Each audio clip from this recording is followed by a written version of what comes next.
for the masses. Headline edition, July 8, 1947. The Army Air Forces has announced that a flying disc has been found and is now in the possession of the Army. If the game is rigged, change the game. Game changer. I occasionally think how quickly our differences worldwide would vanish if we were facing an alien threat from outside this world. This is Fade to Black with your host, Jimmy Church, on the Game Changer Radio Network. All right, welcome, Fade to Black. I'm your host, Jimmy Church. Today is Thursday, September 28th. We're at the end of the month. We're heading into October. We're at the end of the year. I can't believe, where did the year go? September 28th, 2023. This time, a year ago, I was getting ready to go to Egypt, and it feels like yesterday. I don't know where the year went because I'm about to get on a plane and head back to Egypt, and it just feels like I just got back. Where did the year go? Help support the show, everything that we do here. You can get your Fade to Black t-shirts. Two ways to get them: 2 t-shirts, two different designs. The links are below. Our guest tonight, Randall Carlson. I called the show tonight The Big Show because he's got big knowledge. He's the beard of knowledge. Tonight, Randall Carlson returns. We're going to be getting updates on his research. We're going to talk about everything tonight: sacred architecture, symbolism, geo and astro-mythology, global catastrophes. You know, we're going to talk about ice ages. You know, and here's the thing. I have like this whole plan laid out with Randall, and I know it's all out the window. That's what happens when Randall is on the show with us. So everybody, just get ready. Let's just get straight to it. No bio, no long read.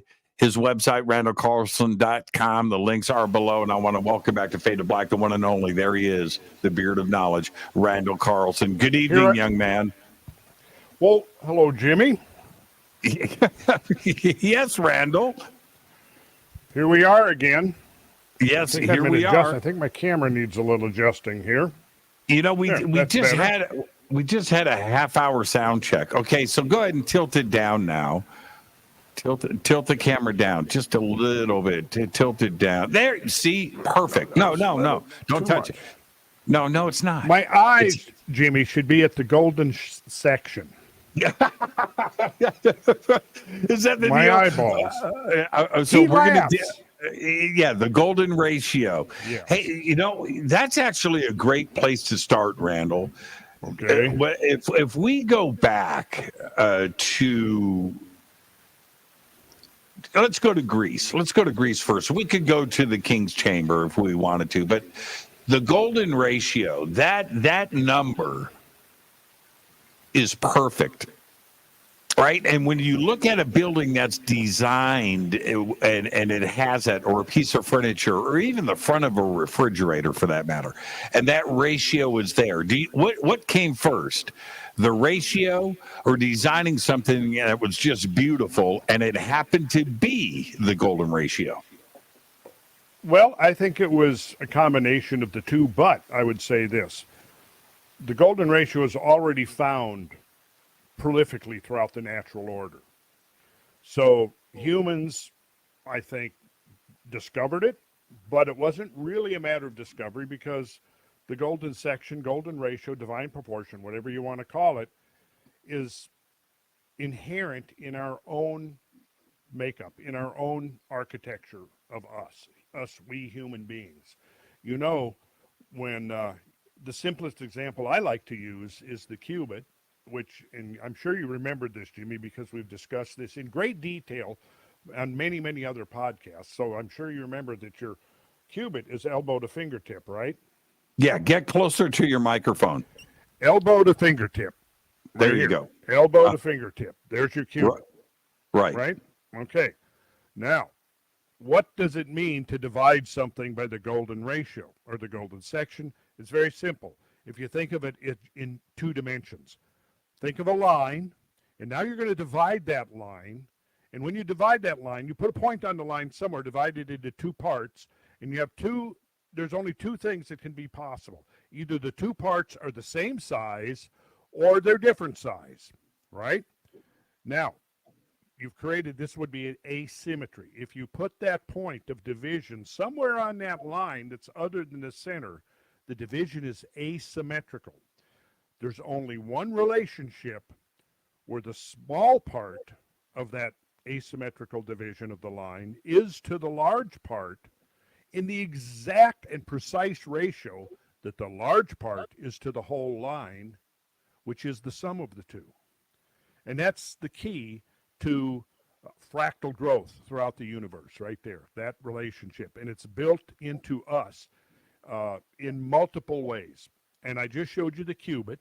So if you take your cubit, fingertip to elbow, and you divide it in that magic point where the small is to the large as the large is to the whole, right? In other words, the whole is the sum of the two, isn't it? So if I called one side, let's say the little side A and the big side B, I would say that as A is to B, B is to A plus B. And so go back to your cubit.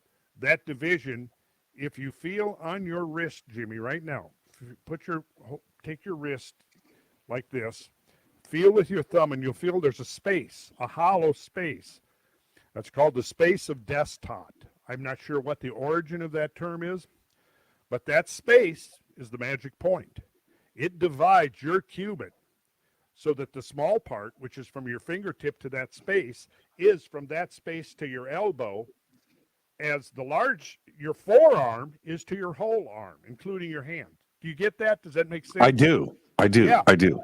So it's right there.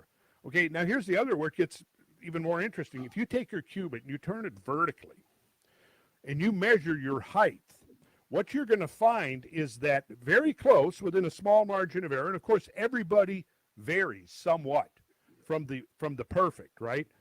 However, the key is this: when you start taking a lot of people, some that are whose ratio turns out to be a little over the golden section, whose others are a little bit under, right? But when you begin to average them, what you're doing is you're honing in, you're zeroing in on that magic number, which we use the Greek letter phi or phi, which in round numbers is about 1.618, right? In very rough numbers, you can go, it's 1.6. All right, but 1.618 is close enough for almost all practical applications of this magic ratio. But if you take your cubit, turn it vertical, and now you expand that, you increase it to your height, the space of Destot will be your navel. So your here, you know what's really crazy about that?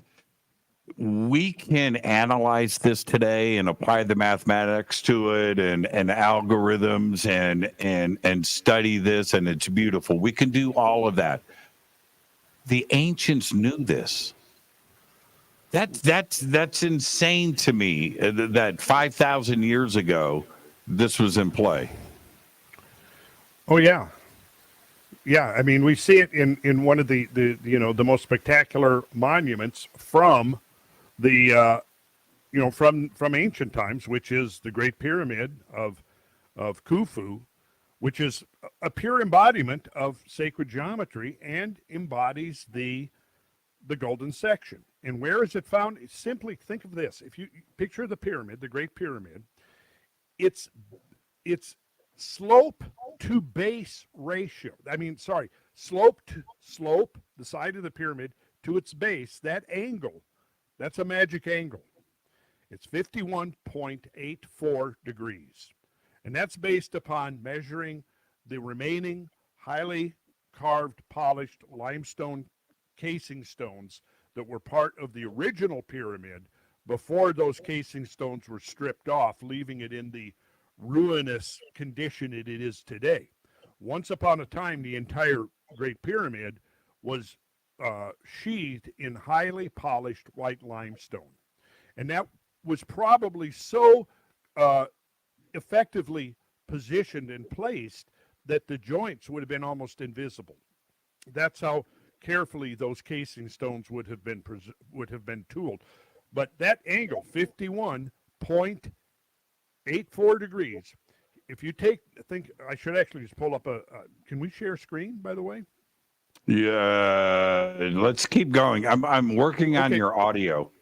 Okay, good. So if you think of a triangle, if you dropped a plumb bob from the top, the apex of the pyramid to its base, and you think of the square base of the pyramid, the plumb bob comes down, marks the bottom, and you draw from there out to the face of the pyramid and up. If you can get that, imagine that you're drawing a line from the center at the bottom of the pyramid up to its peak, and then you're dropping a plumb bob down to the center of the floor, and that's your triangle.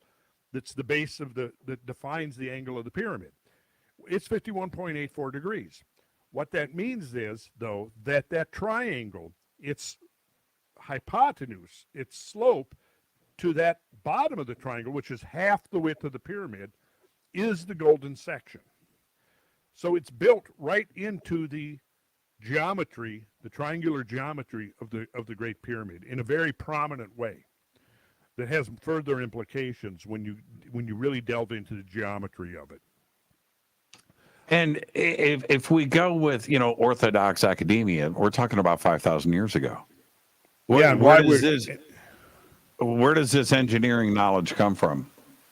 Well, see, isn't that the central mystery we've all been arguing about, debating, discussing, thinking about, having conferences about, trying to get to the bottom of that?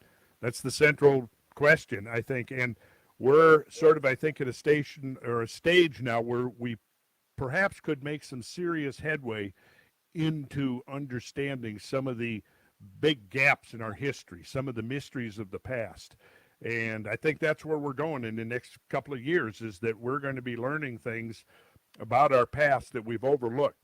For one thing, we didn't have the technological and scientific capability of peering into our past like we do now, with the kinds of research that we can do that gives us dates and compositions of things, and we can reconstruct events out of the history, not only of the Earth, but the history of our civilization on this Earth. And what's showing up, weren't we talking about this today when you were telling me about the finding of that wooden structure, that house, whatever, in Zambia? Yeah, Zambia, and you said that it was, and I had seen the article. I hadn't read it yet, so I was not aware of how old it was actually being proposed. You told me that it was 475,000 years. Yeah, 476,000 years. Okay, well, now I would have believed 475,000, but 476,000. It's pushing it. Yeah, it's pushing it too much. No, but seriously, that is some. What I told you today was, wow, that's carpentry really has a long pedigree, doesn't it?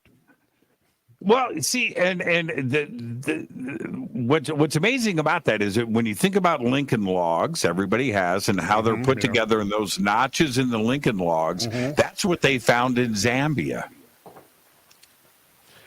Wait a minute. Are you telling me that Lincoln logs were invented 476,000 years ago? And they found the Lincoln logs can, too. They found... I loved my Lincoln logs. Man, I had like 4 sets. Yeah, I loved my Lincoln logs. Yeah. In fact, I haven't thought about Lincoln logs in a long time, but hey, that might be, maybe I'm going to go out and buy me a set for Christmas and spend many hours of fun playing with my Lincoln. No, now actually I do 3D modeling, architectural modeling in my computer, and one of the things that I've got set up is that I already have a selection of logs that I've pre-made.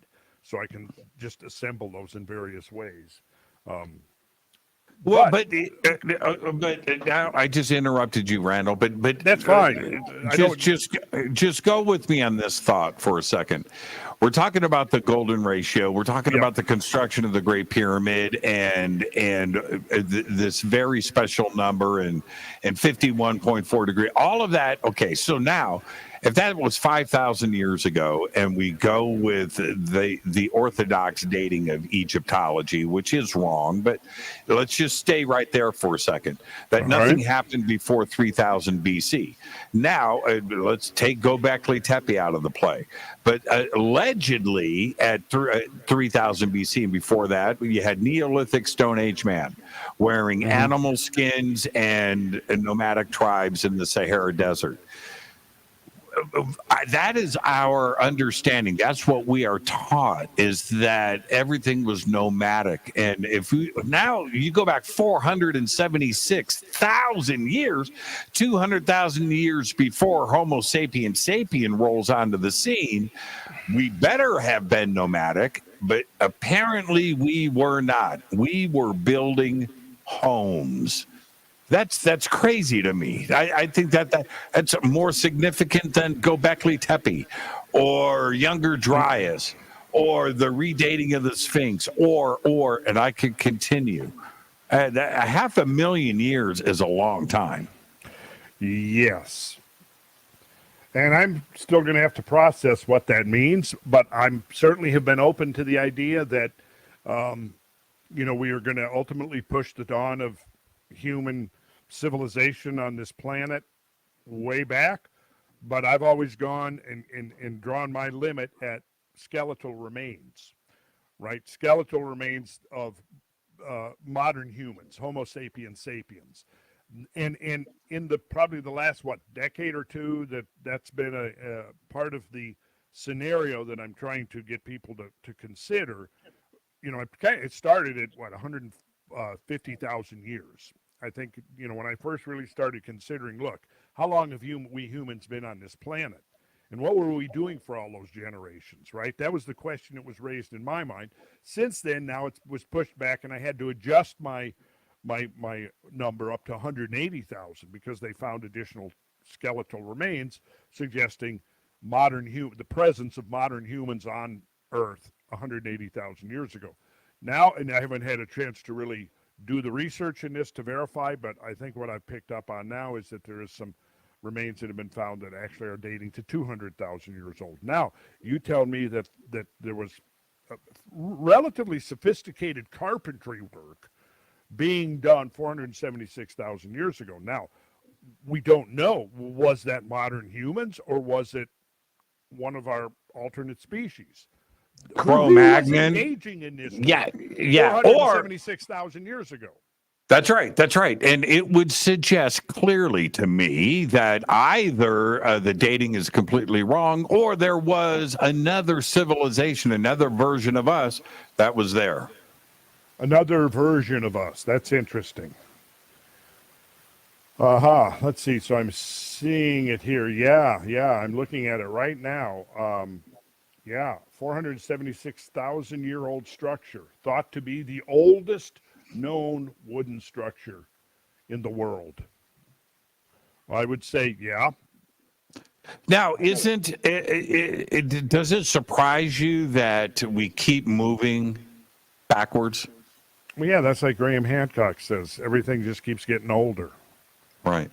Including myself, you, and Graham Hancock. And some other people that we know. Yeah, Randall's going to be here all week. Try the veal and tip the waitresses. But yeah, it's what else is going to get dug up next? Gobekli Tepe wasn't supposed to exist. Right. So what could have then? Okay, so now let's take. Okay, we got Gobekli Tepe, and I like to look at Gobekli Tepe and think, okay, we've basically gone back. If we go back to the beginning of history, roughly the dates you were talking about, and then we go back that much further again, we're kind of now at Gobekli Tepe, right? Roughly, that doubles the length because we're now back at 11,000.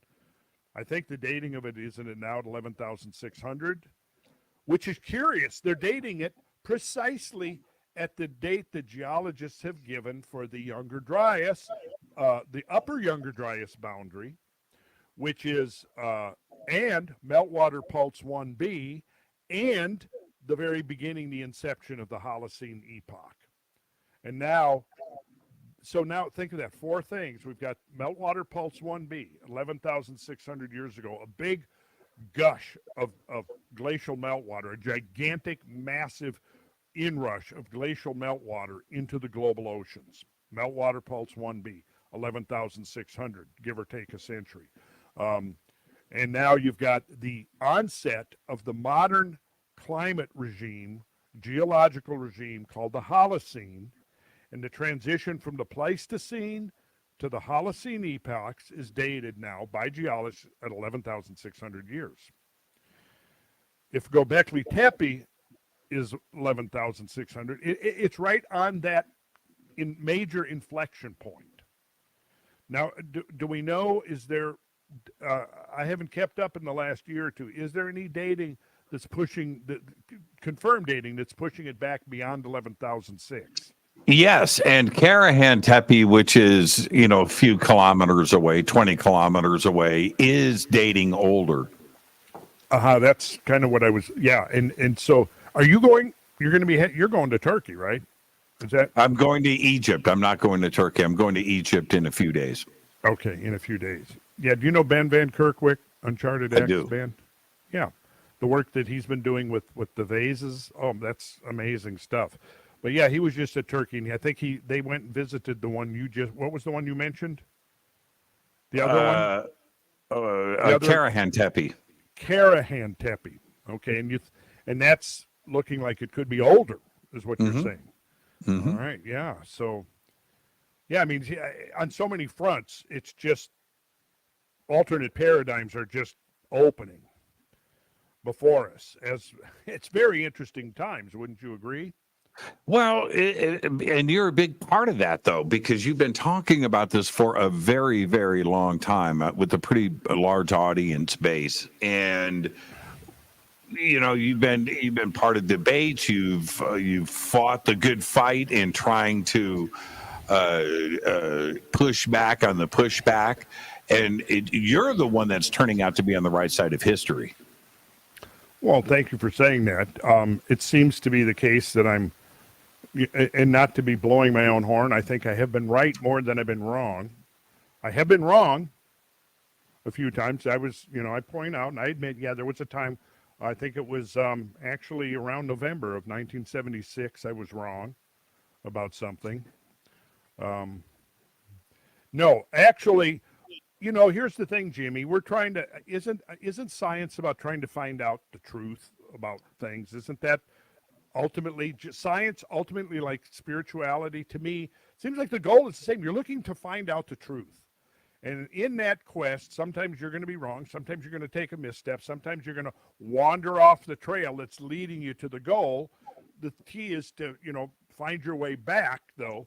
But yeah, I think that a lot of the things that I was saying, even back in the 80s have come to pass. I mean, I have recorded lectures of me in the 90s talking about the Younger Dryas and a multi-impact event into the ice sheet back in 1996. I've got recorded lectures that I was giving at Warren Wilson College, where I'm describing the whole Younger Dryas scenario, almost precisely the same as what was published in the 2007 paper by West and Firestone and Kennett and the rest of the core of the Comet Research Group.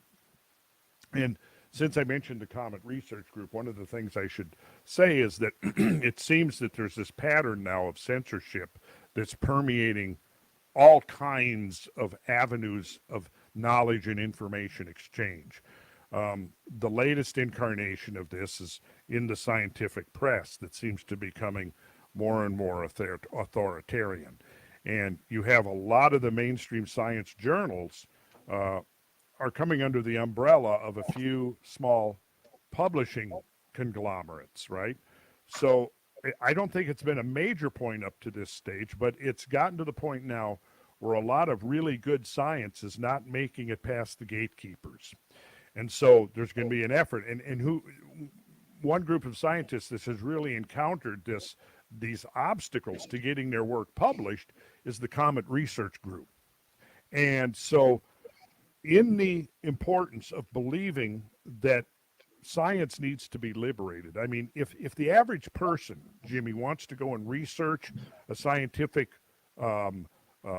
subject, a scientific issue or debate or whatever, and you start going in, you find more and more you're finding stuff being, say, posted on places like Google Earth, where you can go and you can download scientific papers.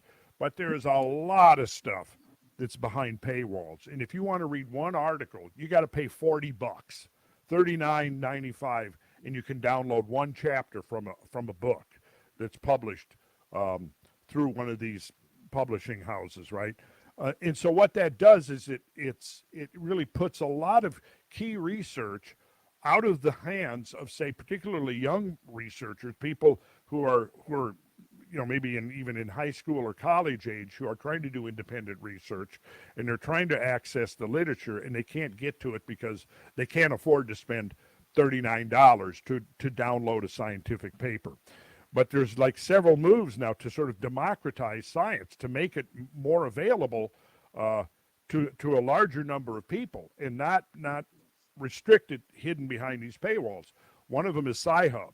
I don't know if you've heard of Sci-Hub. I have. Yeah. I go there all the time. Yeah. I should have known.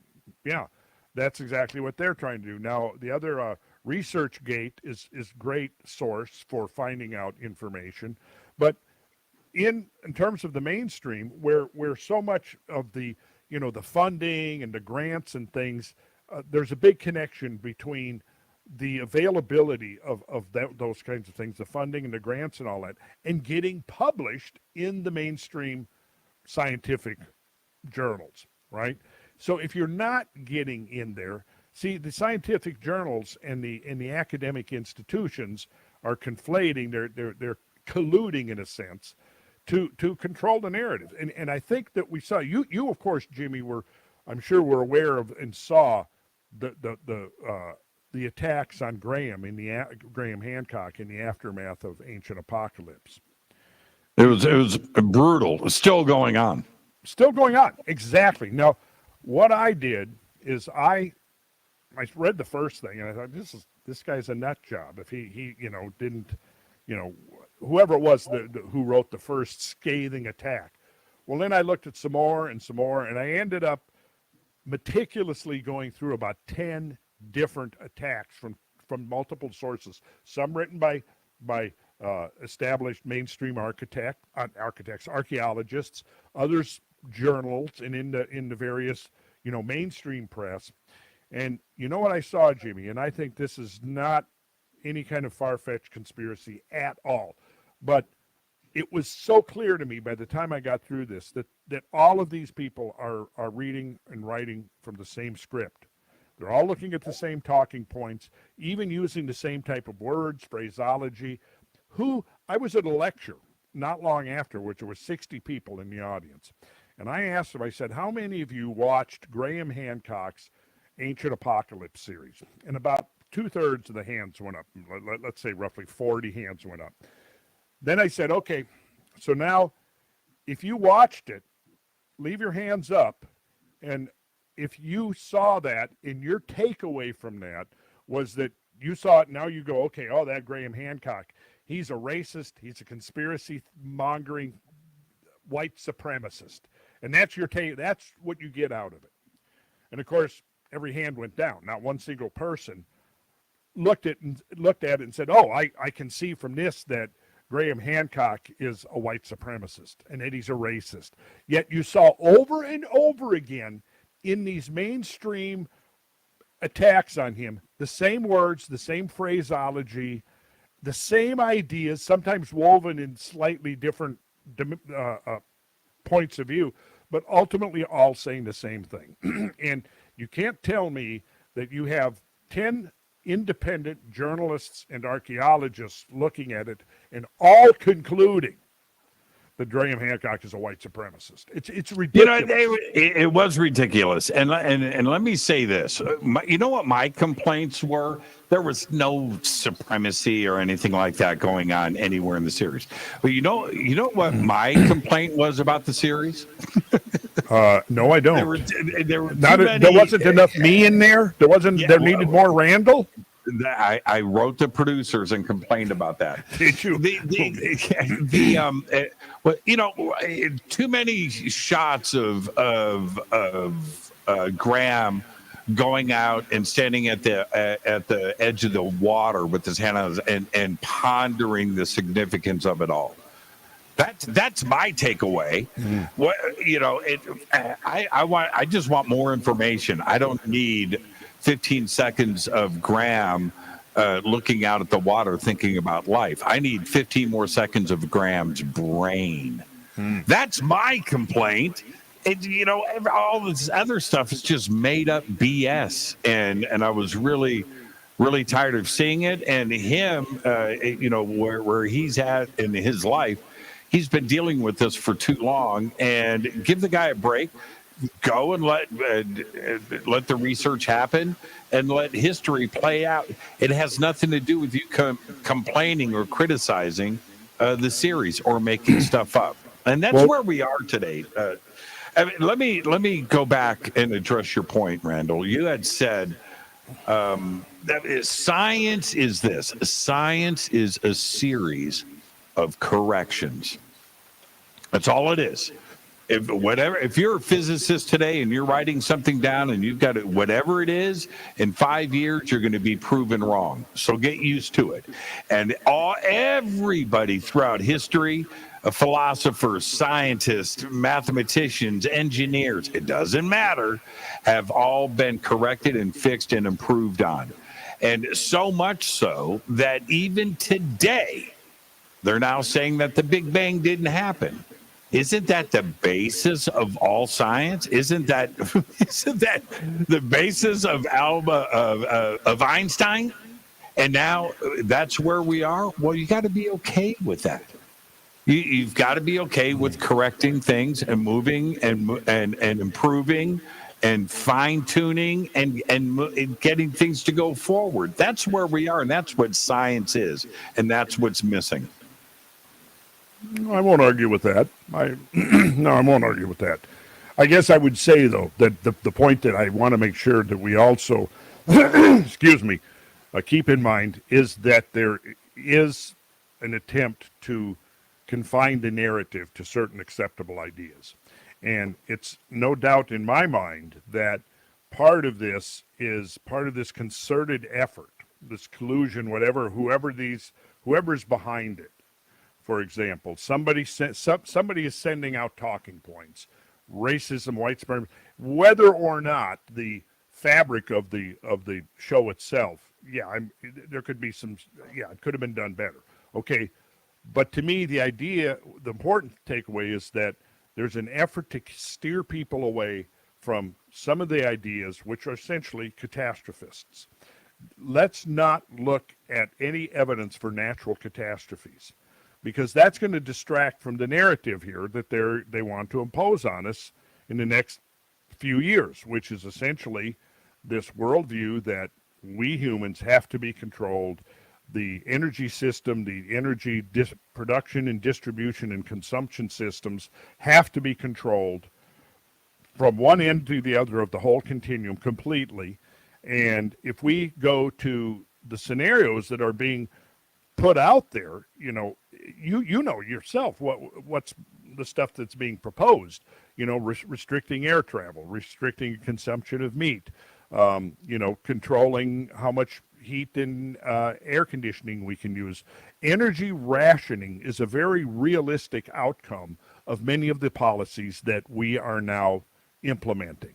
And that, I think, is an important point. And the reason for implementing those policies is based upon a false narrative, which is that we are in the midst of a human-caused climate crisis. And as long as you can keep people, in order to keep people believing that, you cannot have people realizing that, wait a second, if we look at the history of climate on this planet, on any time scale, we're going to quickly see that there's nothing that's happening right now in terms of weather or climate change that is unprecedented. This is not a conclusion that the purveyors of the climate crisis narrative want people to think about. They don't want people to realize that the climate has changed over and over again, and that every single manifestation of climate change in terms of weather, be it hurricanes, tornadoes, floods, droughts, fires, whatever it happens to be, heat waves, cold spells, All of those things are totally and completely natural with or without our input. Does our input have an effect? Of course it does. But is that effect such that it's driving the climate to some kind of a crisis state from which there is no return and which is going to ultimately cause the collapse of civilization? Where in fact what I think we're faced with is the very policies that are being concocted to address this make-believe crisis are what will cause the collapse of civilization. The other part about this, though, Randall, is if we look back historically and we identify the improvements of the ability to think and the ability to do to understand, they've all been there. And then today, where we're supposed to be smarter, where we're supposed to be understanding more and have the ability to know more, how many mass extinction events have we had? How many cycles have we gone through? How many times have we had molten lava on this planet? How many covering the planet? How many times has it been covered in ice? How many times has species been wiped out? How many asteroid events? How many comet events? Gigantic volcanic eruptions. That's right. That's right. How many EMPs and solar flares have hit this planet? You know, and you're absolutely right about that. And we're supposed to be smart enough to understand that, and we're not. Well, doesn't it come down ultimately to politics? I mean, isn't that what's kind of driving this narrative? And probably economics. I mean, some groups are going to benefit by, constricting the behavior of other groups.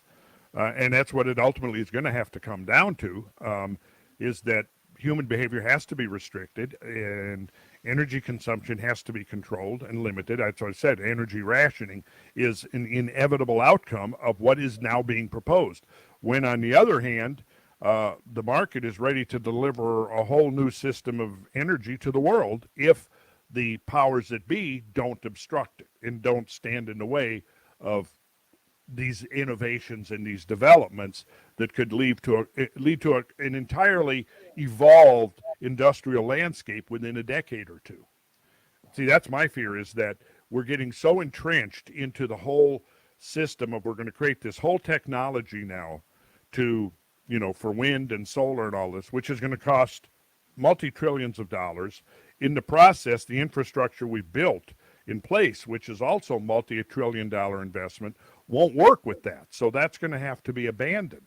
So we're going to abandon that. We're going to go to what? To building literally millions of solar collectors and windmills, all which have to be created out of materials which are mined from the earth. Many times materials, cobalt and lithium and so on, are very toxic. The mining is very disruptive to the environment. And we're going to have to be mining billions and billions of tons of the material to implement these policies that they're proposing right now. And that is never discussed. On the other hand, I think we have a legacy from the ancient times, Jimmy, that is going to give us clues into what previous civilizations, how they have powered their civilizations, and what kind of science they've drawn upon, what kind of natural science, and what kind of technologies they have implemented from their knowledge of natural science. And I think we're right now in a position where we're really learning. We're beginning to see that much of this, the material, the legacy of symbolism and teachings and knowledge that has come down to us, just the fragments of it. Because as you well know, much of the past, the heritage of the past has been lost, right? Destroyed, burned, censored, right? But just what we've got has shown us that, yes, there was another order of things that mainstream history and prehistory has missed, has overlooked. And when we begin to dive into that, we begin to see and conclude that, yeah, it really does appear that there have been ancient civilizations that have had a very sophisticated knowledge of natural law, of science, and what they built or created out of that, what they implemented out of that, may have not looked anything like what we have created and now think of in terms of what we think of when we think of civilization. It may have not looked anything like what we would expect it to look like. And so I think once we get closer to the idea, though, that there are possibly other technologies based on, we've built a whole system on the use of fossil fuel. Well, that's one manifestation of exploitable energy, fossil fuels. Wind is another one, solar is another one, but there's another one. And I think that's when we're getting into the realm of plasma physics. And that's where I think this energy of evolution is taking us.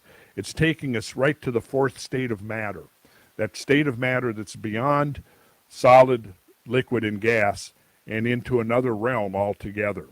A realm that has very, very mysterious quantum effects in it that you don't find in the other three states of matter, but that those quantum effects seem to be related directly to an impulse to self-organize with the right prompting, to self-organize in the level of plasma.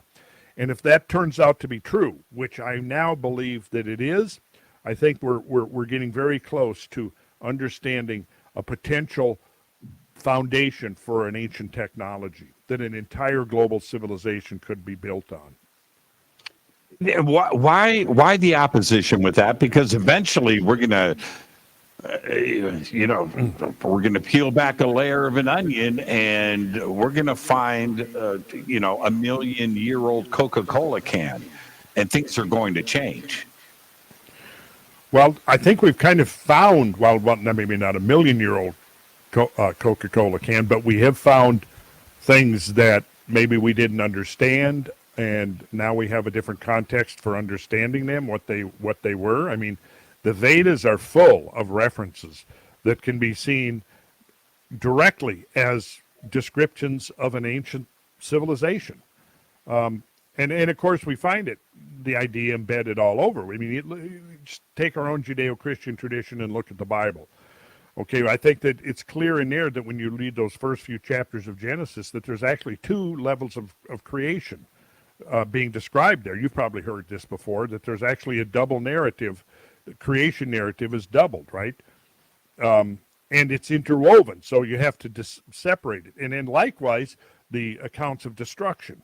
And in the Bible, I think that there's a way you can read through this and you come up with the idea that there's at least 2 or 3 different destructions being described and at least 2 creations being described in those first couple of books, which is really more consistent. You mentioned the Greeks earlier. Plato, in his opening comments to Timaeus, the dialogue in which he introduces Atlantis to the world, in there he makes the point that there had been multiple catastrophes and multiple civilizations that have been destroyed in catastrophes, and how at different times one group will be destroyed, the remnants will have one kind of knowledge. For example, if they're a civilization that lives at sea level on the coastline as compared to a culture or a society that lives in the mountains. And under certain kind of catastrophes, those who are in the mountains are most vulnerable, and at other catastrophes, those who live next to the sea are most vulnerable. For example, clearly a case would be if there was something triggering gigantic tsunamis. If you have a city, a village, a hamlet, a group living on the coast, which would be some of your prime real estate, say during the many thousands of years of the Ice Age, living on the coastlines would make sense, and you'd have access to the shallow marine ecologies. You could fish. There'd be a lot of probably marshes and woodlands where you could hunt and gather. But then what happens if a 200 or 300 foot high tsunami makes landfall? Well, they're gone. Whoever lived there, they're gone. And then let's say that's followed by 3 or 4 or 5,000 years of sea level rise, where sea level rises 400 feet or more. Well, think about what happens. You got to think too. You think vertically, sea level's rising, but you have to think laterally, because as sea level is rising, the coastlines are moving inland, aren't they? And in some cases, they move. In some cases, if you drop the sea level 450 feet, you're exposing a few million square miles of the continental shelf. And you would have had thousands of years where all of that would have been inhabited. It would have been like where I live here in Georgia. If you went to where you stand on the coastline of the Atlantic Ocean now, and you were suddenly transported back, say 15,000 years ago, you'd be in the middle of the woods. You'd have to travel another 50 or 60 miles to the east to get to the coastline. You got that right. So what's going to happen to a settlement that's on the coastline, the Ice Age coastline, that is now under 400 or 450 feet of water? And the rising of that water is not necessarily going to be a gradual thing, because when you're talking about these meltwater pulses, well, these are catastrophic events. You're disgorging huge volumes of meltwater into the oceans, and that is going to translate into a very energetic coastline with wave erosion and as the sea level is rising. Just that in itself, without tsunamis, giant tsunamis, is going to cause complete destruction of whatever's there, unless it's monumental stonework, right? So it gets back to this thing, that really, when you begin to look at the volume of literature and symbolism and things that we have from the ancient world, and realize, and my realization of this went from that maybe it was a lot of metaphorical meaning to it, when I really began to understand that the flood myths were historical. They were real, that it wasn't somebody, there was the usual, explanation for the floods. Well, there was a big flood, a 100-year, a 500 or 1,000-year flood in the Tigris-Euphrates Valley, and but it was not a global or universal thing. It was simply a large regional event, and they draw these boundaries around it, right? Well, here's the thing, Jimmy. If you realize that there were floods that could only be measured in hundreds of millions of cubic feet per second, and they have happened over and over again over a period of 3 or 4 or 5,000 years, and they happened in many, many places around the world, and they were triggered by several different things. One, catastrophic glacial melting creates, think about this, you had, at the end of the last ice age, you had literally tsunamis that started on land. They started with glacial meltwater. You had freshwater tsunamis sweeping off these gigantic glaciers, continental-wide glaciers. You also had this rapid rise in sea level, and there's plenty of evidence now that there have been tsunamis over and over again, that even the small ones were 100 feet high when they made landfall. But tsunamis that were 200 and 300, 400 foot high when they made landfall had a run-in of 10 or 20 miles, depending, of course. If it's a shallower land area, the wave will move in further. If it's steeper, it won't move in as far. But here's the point. Again, if you've got a settlement there, if you've got a village, if you have a city there, it's gone. It's gone. It's gone. It's gone. It's gone.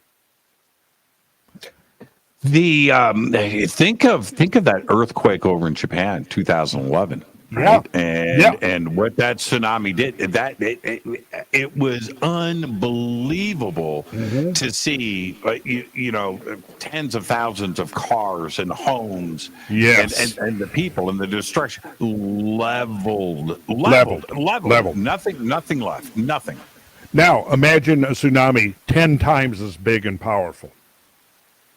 And here's the thing: Japan has recovered largely from that. Why? Because that was a regional event. As widespread and as catastrophic and devastating as it was regional.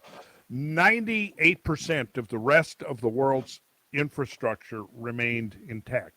Well, maybe not 90%, well, somewhere, most of the world's infrastructure, we get your point, came through. So there were the resources, the raw materials, everything that they would need to rebuild, right?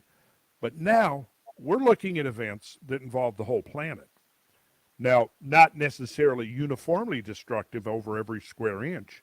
And one way I think we can estimate the degree and severity of destruction, let's say at the last planetary cataclysm, let's say the Younger Dryas, because that's the most well-known now, right? And probably the most significant for several million years. But if you go back to towards the end of the Pleistocene, let's say 15,000 years to 20,000 years ago, the fauna, the megafauna of this planet were extraordinary. I mean, you know yourself, I mean, without having probably spent many, many hours thinking about it and learning about it, but the fauna was incredible. Now, here in North America, there were 4 species of proboscideans, elephants. Now, there's no elephants here now. When you think elephants, what continent do you first think of? What, obviously, Africa. And then probably secondarily India. There's 2 species of proboscideans alive today. There were at least 6 back to the end of the last ice age, and 4 of them, Jimmy, were right here in North America. So if you were suddenly transported in a time machine back, but here, when that discovery was made in San Diego a couple of years ago, which discovery is that? Oh, okay, yeah. Yeah. With tool marks on it, right? And it was like, wait a minute. There wasn't supposed to be any humans here, 25,000 years ago, 50,000 years ago in North America. And now you're saying that we were killing and eating mammoths in San Diego? Well, okay, so that's a good point to bring up. Now, mammoths did not go extinct till around 12,000 years ago. So it has now been recognized even more by mainstream. If you have the Clovis first. Now the Clovis people, for mainstream, they accept the fact that the Clovis were here. They believe dogmatically that they were the first, but there's lots of evidence suggesting that they were not the first, that there was much earlier habitation than the Clovis. But the Clovis is dated to about 13,300 years ago to about 12,900. In fact, the Clovis disappeared from the North American continent precisely at the lower Younger Dryas boundary, where also the greatest spike of megafaunal extinction and species loss occurs, precisely at the lower Younger Dryas boundary. Now, if you think about this, you've got elephants, you've got camels, huge camels in North America. You've got these giant deer that were 6-7 feet high at the shoulder. You had giant glyptodonts, which were like large armadillos, 500, 600 pound armadillos. You had castoroides, which was a 600 pound beaver. You had ground sloths the size of elephants. You had packs of dire wolves with heads almost twice as massive as modern-day timber wolves. You had the giant short-faced bear, which stood 6 feet high at the shoulder and 12 feet high when it stood on its hind legs and could run 40 miles an hour. You had the giant cave bear, and I'm just getting started. Mastodons browsing in the woods, mammoths grazing in the open areas, right? Boom, in a geological blank, they're gone. North America lost 75%, 3/4 of its megafaunal species. By the way, let me define megafaunal. More than 100 pounds in body weight. That's about 44 kilograms. So that would mean that both you and I, Jimmy, would qualify as megafauna. Okay, so you might keep that in mind whenever you need humbling. Think of yourself as. But here's my point. North America about 75%, South America about 75%, Eurasia about 35%, Africa about 10%. What would that tell you? Besides the fact that the implication is that Africa, that most likely Africa being the home of the greatest concentration of large animals on the planet, what that is telling us is that 90% of Africa's Pleistocene megafaunal species survived. Now, large species particularly, are they not dependent on habitat? An elephant needs what?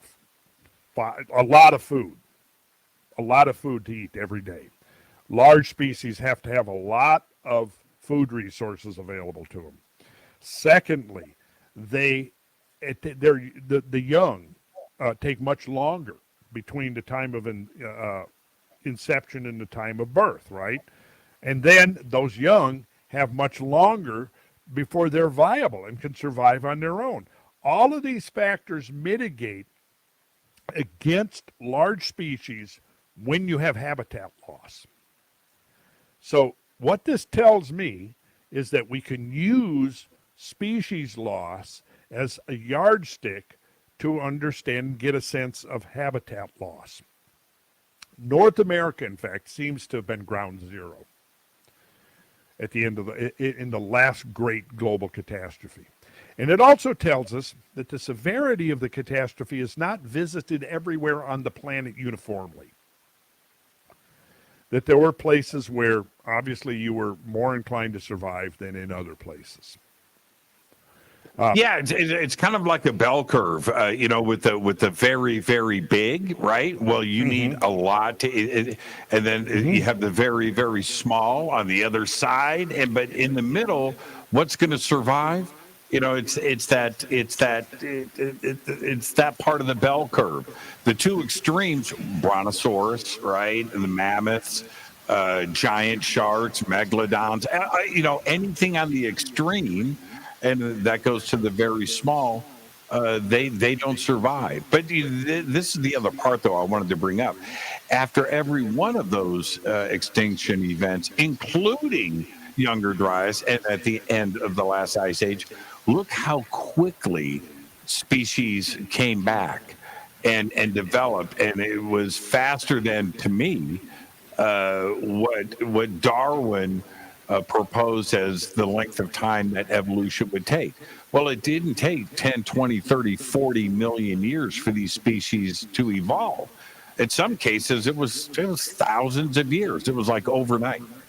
Yeah, so what the fossil record shows, unlike the old version, which was that eventually when we had the whole fossil record reconstructed in great detail, what we would see is a smooth continuum where at any given time, roughly 10% of species are disappearing, but they're being simultaneously replaced by 10% new species, and this is a continuous ongoing process. Well, the fossil record now, what we know about it, it doesn't look anything like that. And what you have is what you were suggesting, there's large gaps.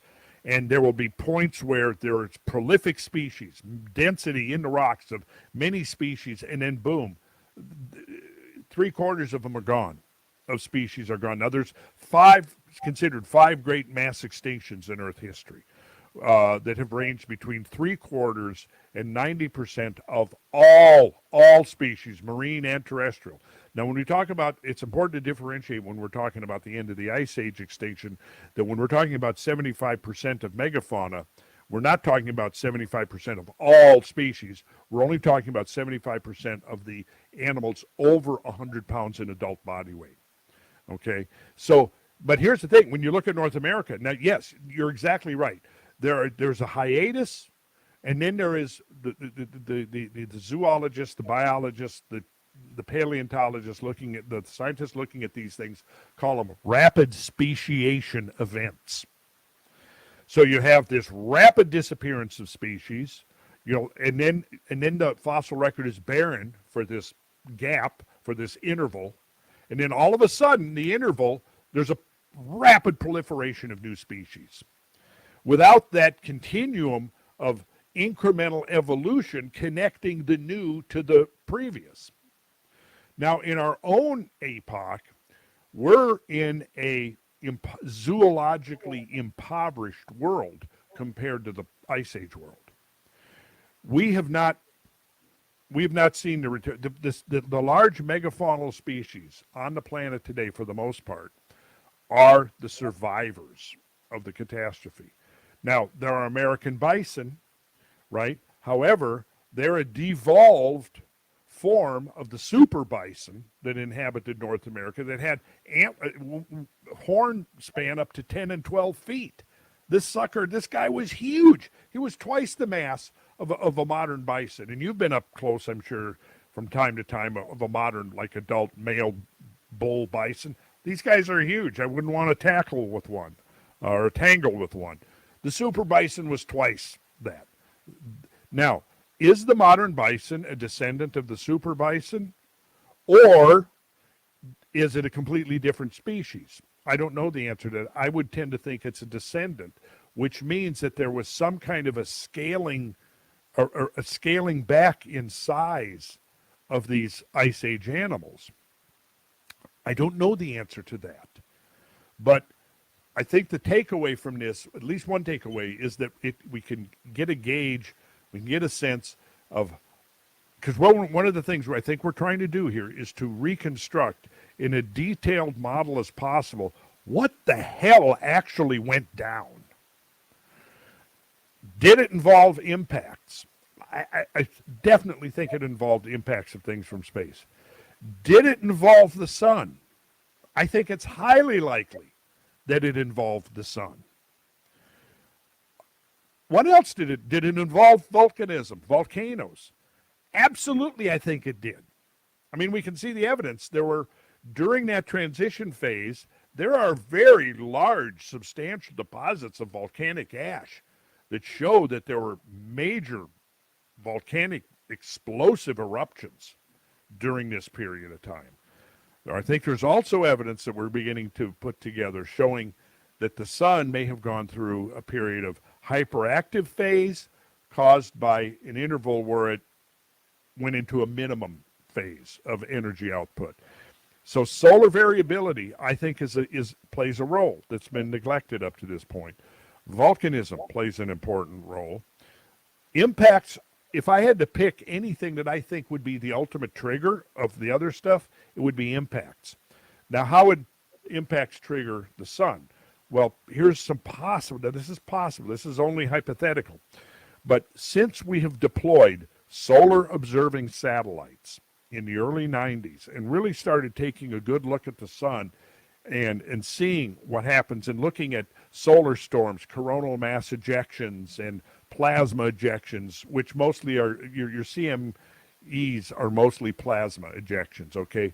What we've noticed is that there seems to be activity that can be triggered in the solar chromosphere by the infall of comets.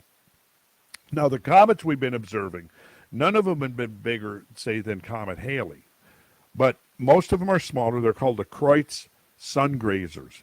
But when these larger nuclei fall in, it almost seems as it triggers some kind of a nuclear reaction within the chromosphere, and there seems to be an association now between the infall of cometary mass and solar instabilities in the chromosphere that lead to coronal mass ejections and solar storms. If that's the case, we might be looking at a model where, in order for us to understand like what happened to the Earth during the Younger Dryas, we might need to be actually looking at the entire solar system, from the sun all the way out to the Kuiper disk, and some mechanism by which cometary mass can be dislodged, can be stabilized out in the Kuiper disk and send hurtling towards the sun.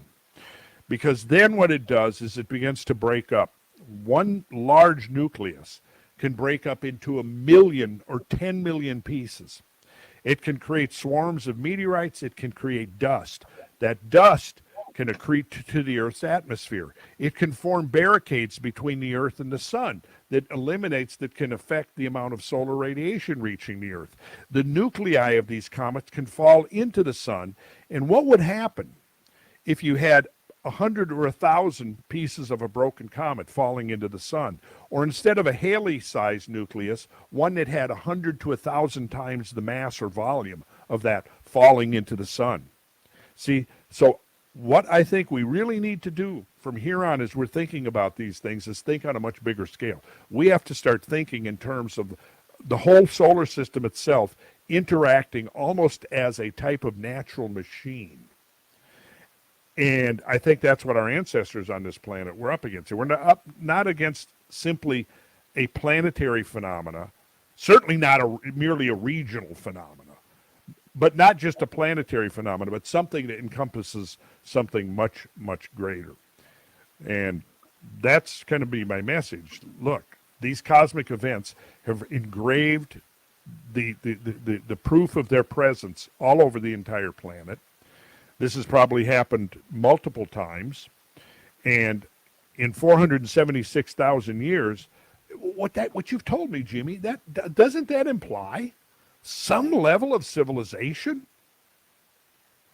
Not only does it imply that, but and you've said so many things tonight that I need to reply to. One of them, when we talk about the tsunamis and the sizes of this and affecting 90% of the planet and all, just all of the coastline. And then you look at something like Giant Rock, which still blows my mind, sitting out in the middle of the Mojave Desert. Something big, something with a lot of force moved that, 10-story tall boulder of granite got placed there. So all of these things occur all of the time. It's not necessarily man-made, and it's not necessarily comet or cosmic. It could be something from the inside of the earth. We don't know, but it's a cyclical thing that we shouldn't always have our guard down. Something could happen at any moment. Well, that's an important point. One of the things, though, that I did try to stress earlier is that I do think that all of these things interact with each other, so that when you have something like, for example, once an ice age gets started, it should be self-perpetuating. For the changes that are created by an ice age, it changes the reflectivity of millions of square miles of the Earth's surface. That's called the albedo. So without going into a technical explanation of all that, it's just a simple, that if you're wearing a black shirt in the hot sun, it absorbs and gets hot, and you want to put on a white shirt because the white reflects, right? Well, if you have 6 or 7 millions of square miles of the Earth's surface suddenly now getting covered with ice, that's reflecting a whole lot of heat back into space that would ordinarily be absorbed by the mass of the Earth's surface itself, right? And then it would be re-radiated as longer wave radiation that would warm the atmosphere. But now it's being reflected right directly back out of the atmosphere into space because of this change in albedo. What that would mean is that once you get an ice age started, it should be self-perpetuating. The challenge is, how do you get rid of an ice age once it starts? And if you have an ice age that's as intact as the ice age was, what's called the LGM, the late glacial maximum, as you had, 15 to 20,000 years ago, how in the hell do you get from a planet like that, which is going to be a very, very different world, to the world that we inhabit, and do that over a few thousand years? That's a really challenging problem to try to come to grips with. And my scenario would be that something has to trigger it. And I would say either the sun or impacts would be the most likely candidates for what could trigger that. What I tried to suggest by explaining about the relationship between comet impacts and the sun and solar activity is that under certain circumstances, it seems feasible that they could be working in tandem, right? And then in turn, we know that there was tremendous seismic activity, earthquakes, and volcanoes erupting during the phase where what we would call the deglaciation phase, when we go from 6 million cubic miles of glacial ice piled up on the surface of the Earth to getting rid of that mass, right? So now what's going to happen? Is there going to be a response? Well, clearly there's going to be a response. You're removing trillions of tons of weight from the land and transferring it back into the ocean basins. Do you think that that's not going to have an effect on the tectonics of the planet? Of course it is. And we see that reflected in earthquakes that exceeded 9 on the Richter scale. Those are massive earthquakes. We also see that there was massive volcanic eruptions that have left layers of ash. And these volcanic eruptions were going off repeatedly over this period of about 3,000 years. So, if you create a model of civilization, if you think of the mixed martial artists getting into the ring together, and sometimes there might be a clean knockout punch, other times there might be, it takes a while. You might knock your opponent down a few times and he gets back up and you keep fighting and you gradually, your opponent gradually weakens and finally succumbs. It could be something more like that. It could be that you have a succession of catastrophes, not just one big one, although some of them were really big and were on a global scale. But if you had a succession of them where you have the survivors who managed to retain some quality or quantity of their civilization intact, they can use that to rebuild. But if it's almost like if you have an earthquake with aftershocks, everything falls down, you start rebuilding it, and then there's an aftershock and everything falls back down again, or at least interrupts your attempt to build. I think we have to begin looking at that in that light, that there would be a succession of catastrophic events clustered within the geological record. Not just one big one, but a clustering. And I think that is what is now most consistent with the models and the evidence and the data that is being studied right now. Now, you are, we're going to take a break right here, but Randall is going to be at Stairway to the Stars, November 10th, 11th, and 12th. Randall, and tickets and information and hotel rooms and all of that, you can go to the links below, disclosurefest.org or stairwaytothestars.com. But Randall, what are you going to be covering? Do you have any idea? Because you can go in any direction. I'm going to try to make a really concentrated, potent summary. Plus talk about some of these new innovations. I'll probably get into now a little bit about some of the developments that have occurred in the field of plasma technology in the last year that I've been privy to. I'll talk about that some, and I'll probably talk about how that might connect back with technology that could have powered an ancient lost civilization. It's a number of things woven together. I mean, obviously, if we're talking about lost civilizations, we also have to talk catastrophism, right? Because that's the two are so integral to each other in understanding the story, the whole plot line. We have to consider what I was just describing. So what I'm going to attempt to do is, obviously I've only got, I'll have an hour and a half on stage, right? Something like that, right? Yes. And then we're going to do the panel. We'll have the panel with myself, Tim Hogan, J.J. Hertock, Scott Wolter. That's going to be a great panel discussion. And, Tim's work, Scott's work, I'm not quite as familiar with Hertock's work. I am somewhat familiar with it, and I think I got some great insights from it even decades ago. But I'm certainly he's the original rock star. Yeah. I think I rocks. Read. Yeah. My memory is right that I could have been reading stuff by him in the 70s or certainly by the early 80s. Yeah, for sure. Let's take our break right here. Stay right there, Randall. Our guest tonight, the Beard of Knowledge, Randall Carlson. I'm your host, Jimmy Church. This is Fade to Black. Stay with us. This is Jimmy Church of Fade to Black. Please visit all of our sponsors. We're taking a quick break here. All of the links are below. We'll be right back. Join us November 10th, 11th, and 12th, 2023. Live at the Luxor Hotel and Casino on the Las Vegas Strip. As Disclosure Fest Foundation and Fade to Black Radio presents Stairway to the Stars, a Human Origins Science and Technology Expo. With live talks, lectures, and workshops by world-acclaimed researchers and authors featuring topics like human origins, ancient technologies, indigenous teachings, workshops, a mass meditation, yoga and sound healing, music, and so much more. This is Jimmy Church, by the way, and I'll be your host all weekend long.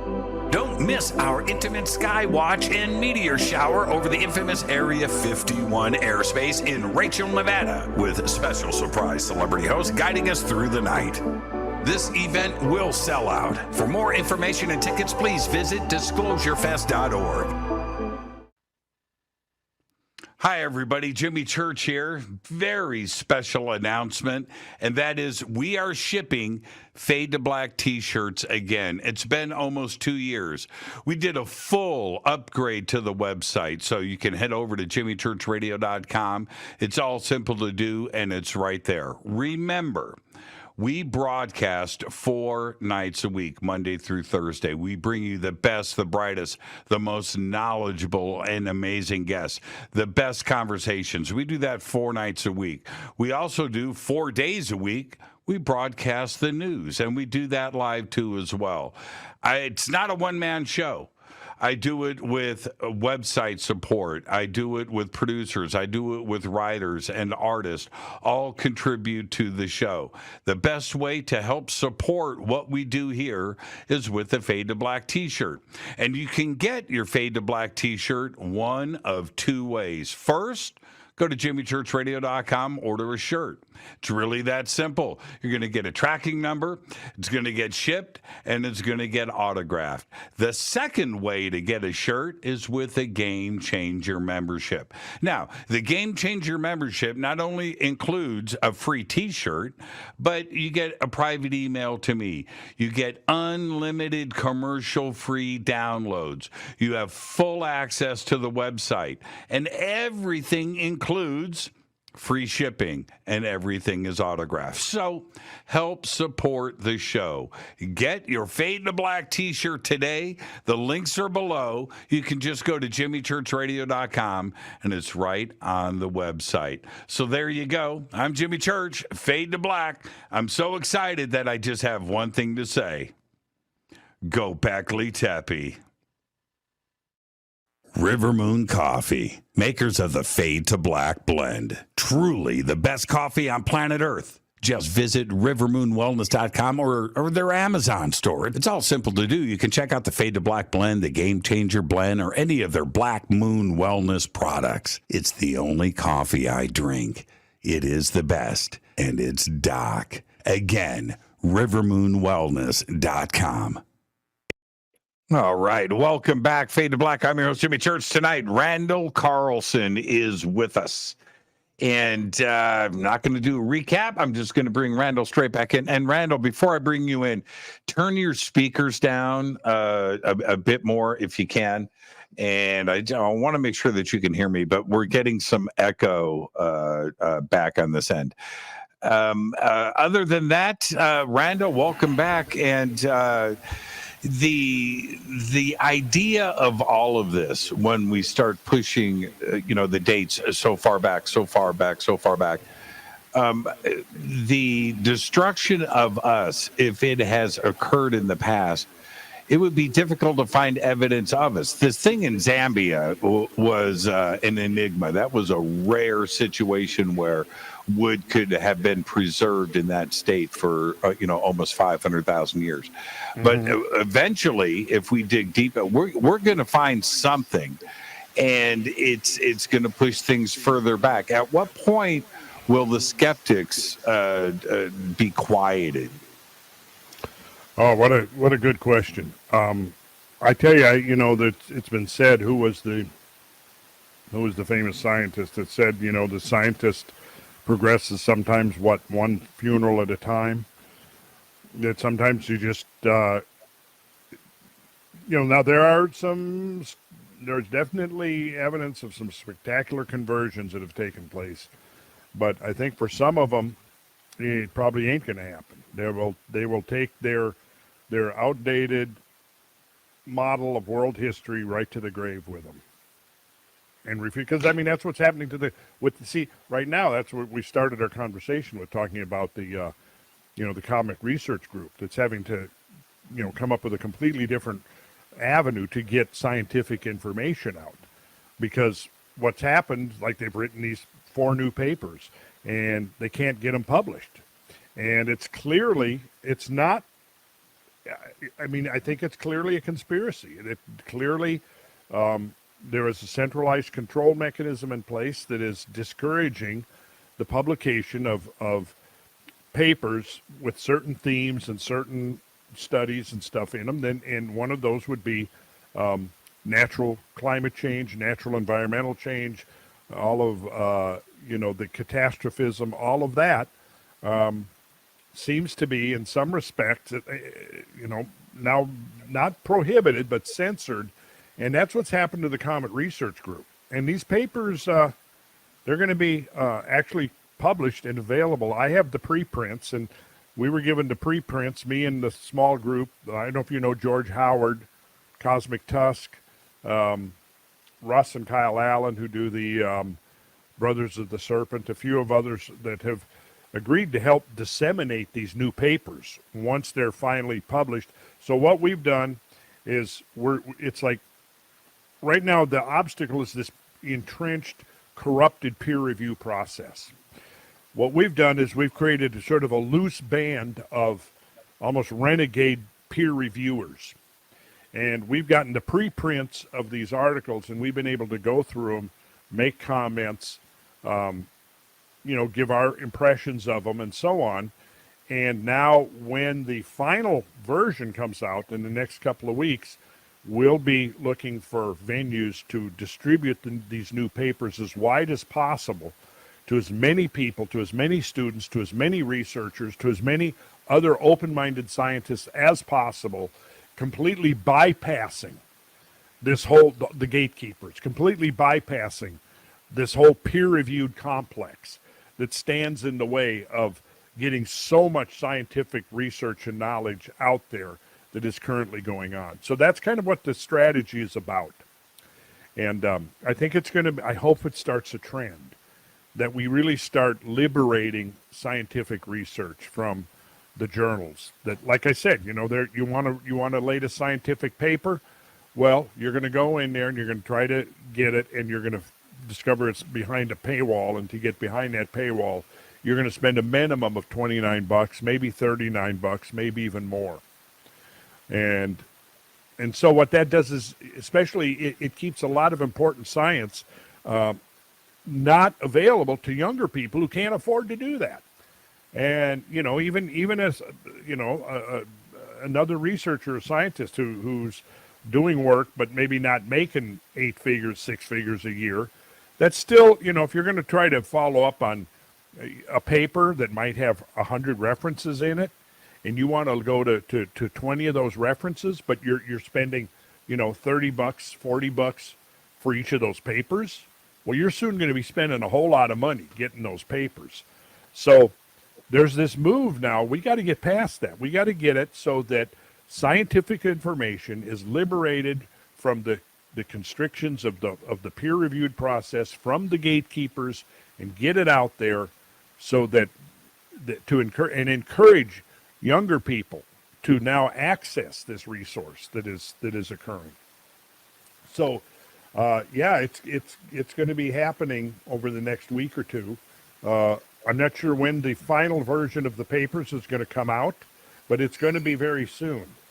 And it's some amazing stuff. One of the papers that I've got right here is called Microstructures in Shocked Quartz, Linking Nuclear Airbursts and Meteorite Impacts. It turns out, interestingly, ironically in a way, that those years and years of nuclear testing that we did has given us a whole lot of data that we can now draw upon to understand the catastrophic and explosive effects of hypervelocity impacts. So when that data exists, we might as well learn from it, right? We might as well use it because it's there. And that's what this paper is about. It's about taking all the lessons we learned from the era of nuclear testing and applying it to what we can understand about hypervelocity meteorite impact events. And then applying that to understanding what went down at the Younger Dryas. Right? That's just one of the 4 papers now that's going to be coming out, and we will be providing, I imagine that we'll have the paper available on my website, on HowTube, the other 3 papers as well. You know what? You read my mind on where that was going to be released. So that'll be some of it will be, of course, on randallcarlson.com. I want to go back to your point, though, when we're talking about these cosmic events, not only with comets, asteroids, and different things that are influenced. People don't understand. They truly don't. The size of our solar system. It's friggin' big. Pluto is a long ways away. And when if you're out at Pluto and you're looking back at our sun, you're looking at a tiny little pinprick. But yet the gravity effects are there. And it goes beyond that, goes out into the Kuiper belt, it goes out to the Oort cloud. And all of this is gravitationally tied to our sun. And disruptions in that, the different things that you mentioned, dust, but rocks and structures and comets are all affected by the gravity of our sun, and something catastrophic could happen at any moment. That's right. The model that I'm leaning towards is that you may have something that actually occurs maybe even on a galactic level. And you mentioned the Kuiper belt and the Oort cloud. That's important that we understand that there are these. Some consider them strictly hypothetical, but I think we're finding enough of these things out there to confirm the reality of both the belt, the disk of comets outside the orbit of Neptune, and the much further distant spherical cloud of comets. But let's suppose you have a nearby supernova or an errant star passing through the zone of the Oort cloud. I think we almost have to think of it as a series of reservoirs. You have the Oort cloud. If comets get dislodged from there, what are they going to do? They're going to, you said gravity, and that's going to be even though they're so far out and the gravity is very weak, it's still the largest of influence holding them into this coherent system. In other words, when you talk about the solar system, we now have to include not just the sun and the 9 planets, but the Kuiper disk and the Oort cloud, because they are integrally a part of it, right?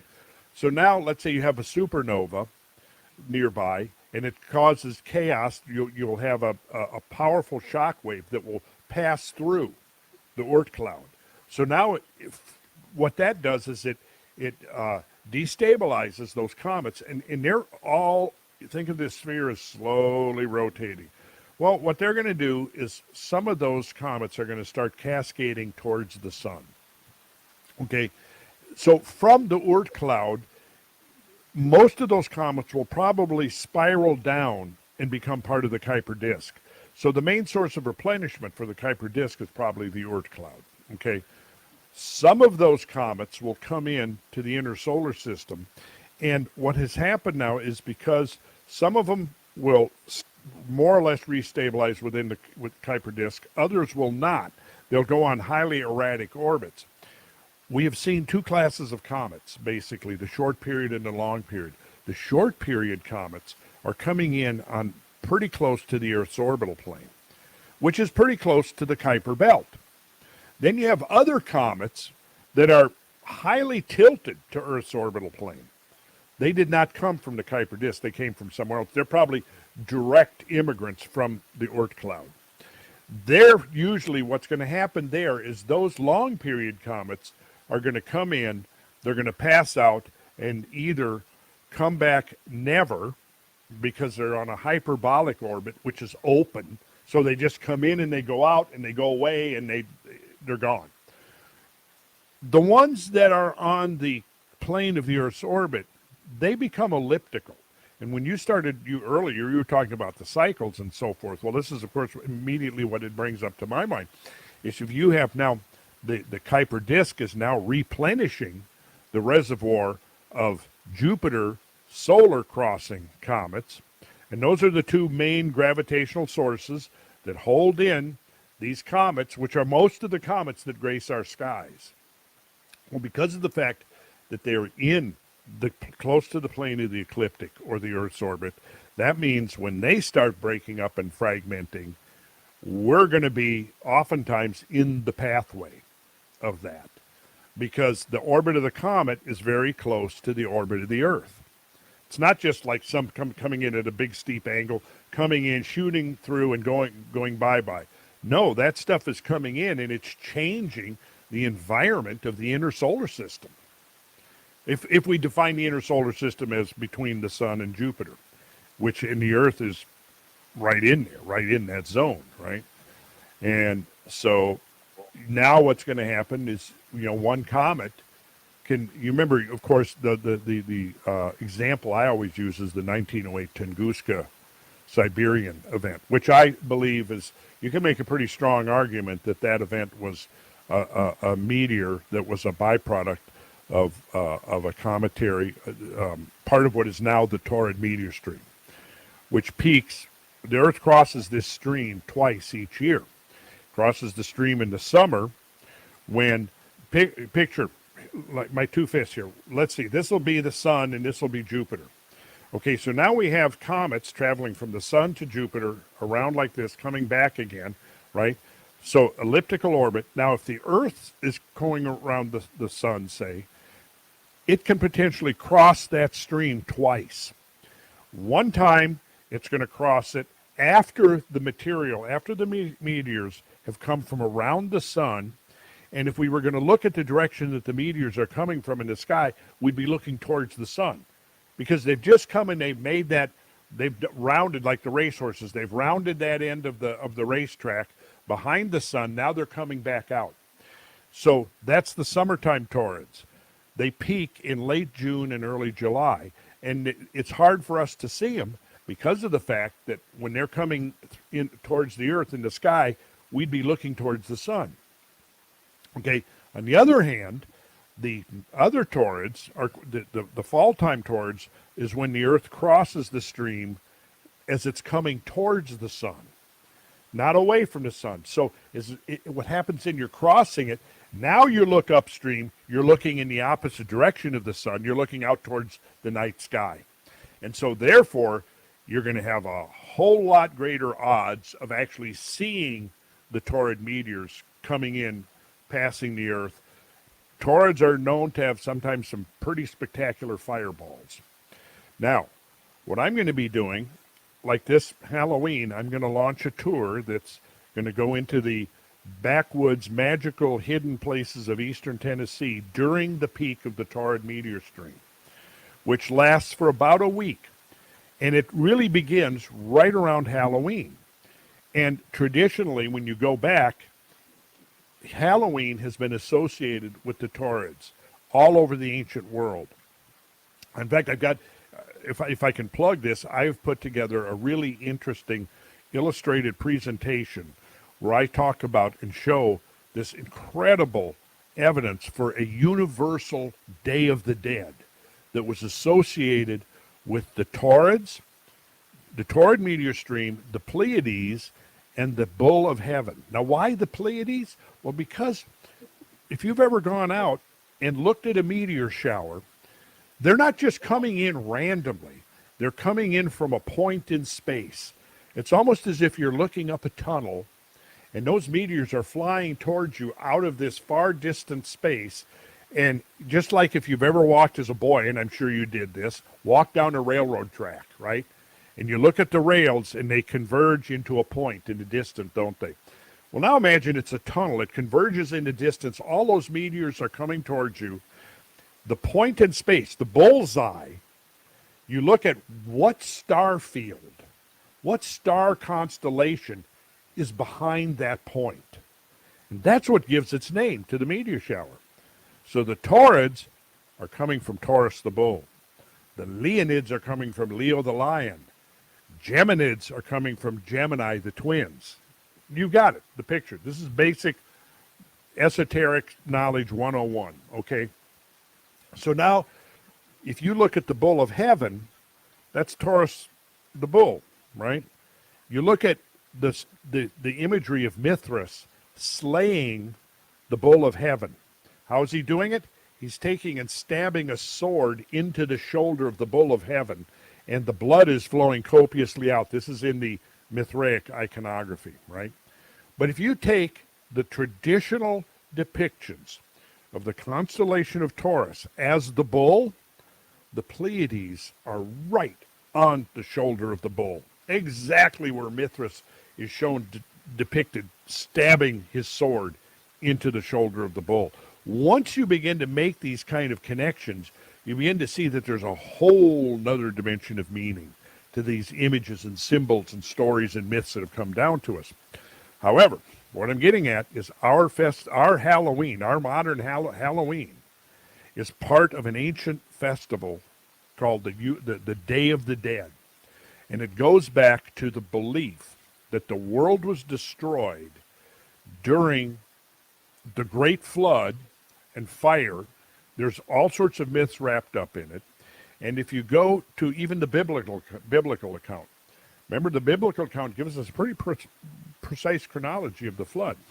It says in the second month, the 17th day, in the 600. Let's back up. In the 600th year of Noah's life, in the second month, in the 17th day of the month, were all the fountains of the great deep broken up, and the windows of heaven were opened.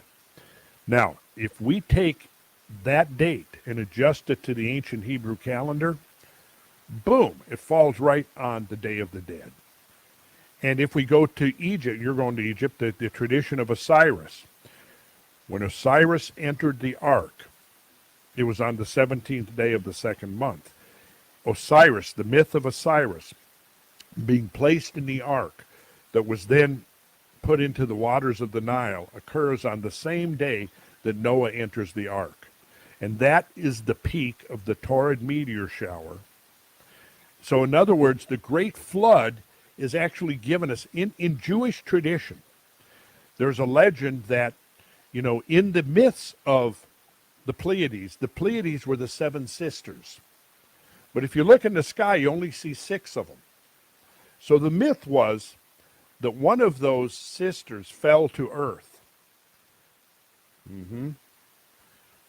So, you begin to see how the myths and the science begin to complement each other. And so anyways, to make a long story short, I've taken all of this stuff I'm talking about here and I've put it into about a 3.5-hour lecture. And if somebody wants it for a small fee, they can download it, and it'll blow your mind. And it's integrated with a lot of the other stuff that we're learning about now, because the whole Younger Dryas is now being blamed on the Taurid meteor stream. The Taurid meteor stream is the most likely candidate for what could have triggered a multi-impact event that destroyed the Ice Age, destroyed the Great Glacier Complex, caused the mass extinctions, the rapid sea level rise, caused the disappearance of the Clovis culture, and so on, and launched the modern geological epoch in which we have rebuilt civilization after a number of aborted starts. The question, Jimmy, is this attempt of us now going to be aborted? Yes. And if we go back, I could see you going there. Yeah. You and I have had so many discussions just like this. But here's the amazing point to all of this.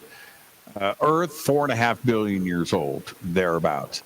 Habitable side of it, probably 2.5 billion years, where we, once we got through molten ground. And red hot molten ground. We got through that. So let's say 2 billion years is a long time. Homo sapiens sapien, 200,000, 250,000 years on the outside of that. But that's it. And let's say 10 million years of evolution. Okay, all right, whatever those numbers are, that's a little slice. A little piece of 2 billion years. How many times could we have, not only us, but everything else, have restarted? The answer is quite a few. And Gobekli, when 3000 BC was set to be Mesopotamia and ancient Egypt, was set by the professional geologists, the professional archaeologists, the historians, everybody that had letters after their names and were setting the dogma of our history, that there was nothing before 3000 BC. 7,000 years before that, we have Gobekli Tepe sitting right there in front of everybody, and the story didn't change. They ask for that. Give us something before, and then we can have a conversation. Gobekli Tepe, the gift. But history didn't change. The dogma didn't change. I don't know what else to do, Randall. If it's that obvious and it's right there, you can go and see it, carbon date it yourself. But the dogma hasn't changed. Well, I think that's in the very definition of dogma. I think you're right, and I think what's going to happen is have to look at the formation and growth and evolution of a, shall we call it, a counterculture scientific enterprise, because some of these guys are rapidly going to render themselves irrelevant. Pull your microphone closer. I was going to say that some of these guys seem to be ready to render themselves irrelevant. Do you remember? You remember? It was probably 5 or 6 years ago, or thereabouts, when you and Graham went on Rogan for the great debate, right? Yeah, oh yeah. Yeah, okay.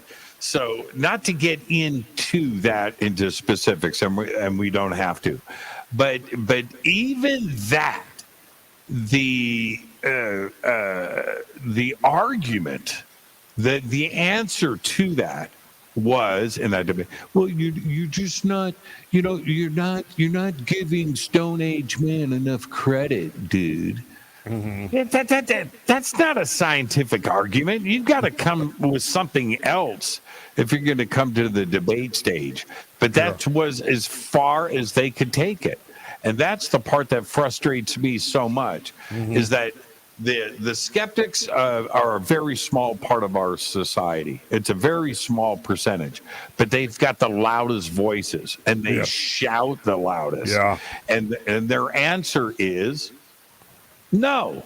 That's it. They don't back it up with anything, and that's what's so frustrating for me. Oh, and me also. And I think to anybody who's working in this field, who, and we all don't necessarily agree on precisely the same interpretation, the same models, but the difference is we realize that there are major omissions and inconsistencies and contradictions within the mainstream narrative of the human story on planet Earth. And to me, it's just overwhelmingly obvious. But again, I am not a product of the academic system. I'm a college dropout. I majored in geology, and I did quite well in it, getting Outstanding Student of the Year award for the whole college when I did it. But my goal in majoring in geology wasn't to come out and get a job with the government or in industry. It was to gain a better understanding of how the world works. But most actually of my geological understanding has come on my own through my own attempts to learn, my own self-teaching, because I actually find that I learn something the most thoroughly and the fastest when I'm almost my own teacher on it.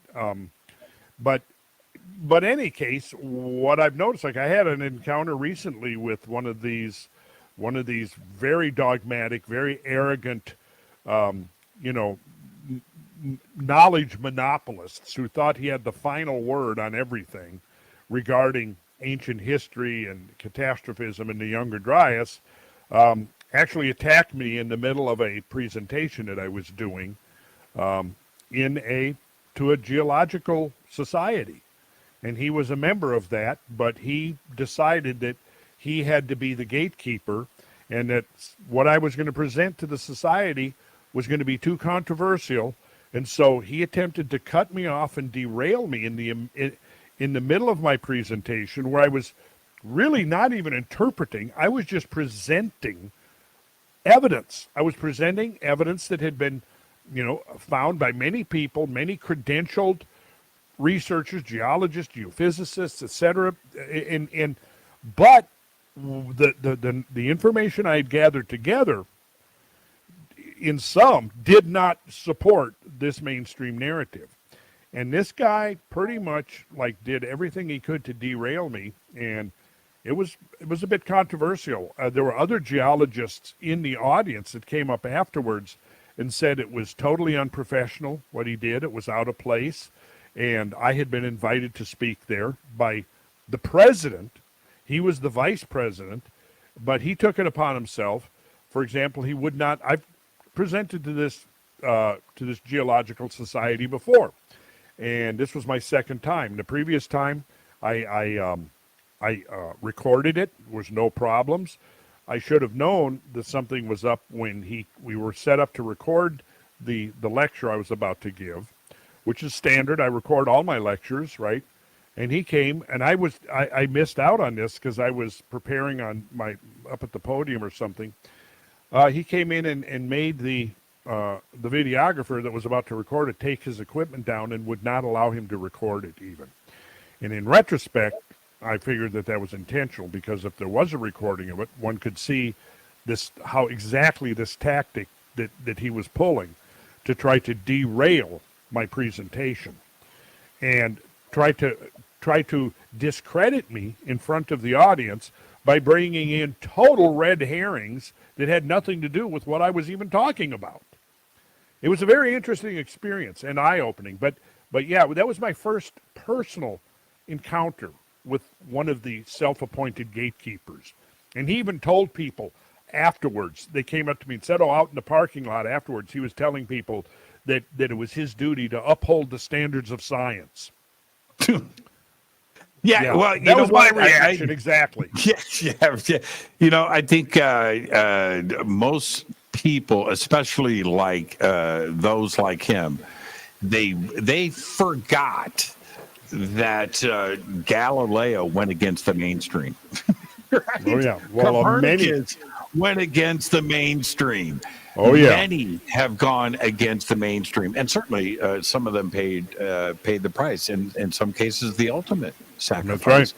That's right. In doing that.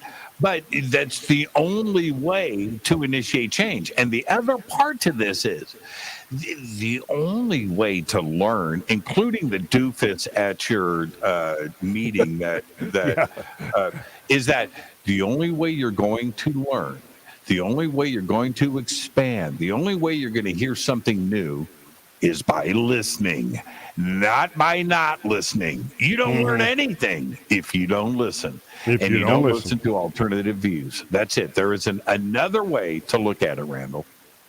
Mm-hmm. You got to listen. I totally agree. And I listen. I try to listen, and that's why I try to associate with people doing work in areas that I don't know enough, feel like I know enough about. So I try to learn directly. If I can't, then I try to read their papers, watch their video clips or whatever, their podcast, whatever it might be.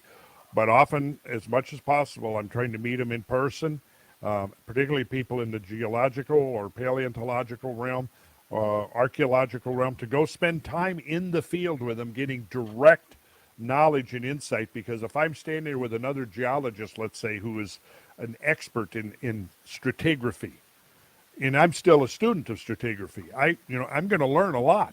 And I think that what I'm learning is going to be just as effective, if not more effective, learning it out in the field than in a classroom or in an auditorium, a lecture hall. You know what I'm saying? And I do that. I spend a lot of time in the field trying to learn directly from people who are studying these areas, writing paper. I might read a paper by somebody and then find out that they are going to be in a field trip. So I go on that field trip and I get to talk to them personally and ask them questions. And I consider that my education has been just as effective as somebody, who's going to spend $100,000 and go into debt to get a piece of paper from a university. Because that's exactly. You know what scares me the most. It's not the coronal mass ejection. It's not some massive CME, and that would really suck, by the way. It would end things very quickly. Some kind of ejection from the sun, an earthquake, okay. All right, volcano, okay, all right. These things, yeah. You know what really scares the crap out of me is like a rogue planet. And when I read the numbers, and Avi Loeb said this to me once too as well. I think you and Avi and I were together. Anyway, it doesn't matter. That there are as many rogue planets as planets. I was just like, wait, what? Say that again? And something just randomly going interstellar, flying through here to disrupt all of the gravity, to everything that is around us, maybe impact the sun or just cruise through? Or how about something that would come in and gravitationally affect our sun and where it sits? That's what scares me, where we have no defense and no answer for. Well, I actually haven't considered that scenario, except with this exception. What you said, if you had a rogue planet or some large object that's passing through the solar system, well, it's got to be coming through the Oort cloud or possibly the Kuiper disk, and you know what it's going to do then?